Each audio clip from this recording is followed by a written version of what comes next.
Welcome back mga katambalan, mga hot topic and issue pag-usapan natin. Update po tayo kay David Ligauco na kung saan nga po ay dumalo itong si David sa ginanap na 13th Sangkaan Festival 2025 sa Tandag City.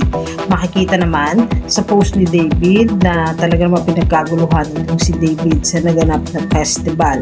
At ready naman itong si David na nakapagkamayan sa kanyang mga fans na talagang umani ng hiyawan. Lalo na nga nang kumanta nga itong si David. At meron ding ilang photos na kung saan nga po itong si David bago pa man ang ginanap na event na sangkaan ay nasa isang beach ito sa Tandag City na naglalakad. Pa nga po sa latest ngayon kay David Ligauco ay naglabas muli ang Sprite ng bago nitong commercial para po kay David. Makikita nga po dito na nagmamaneho itong si David at init na init.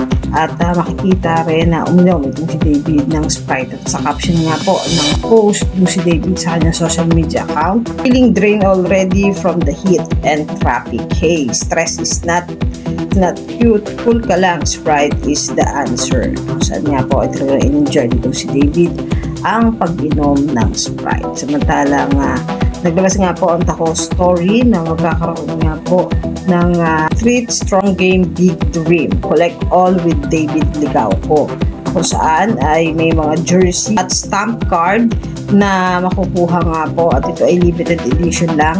May mga mechanics kung paano nga po makakuha ng jersey from David Ligauco. Yan po yung mga update natin ngayon kay David, kayo mga katambalan. No, masasabi nyo, comment lang sa comment section at pag-usapan natin. Yan ang mga hot topic and issue dito lamang sa Tambalang JK.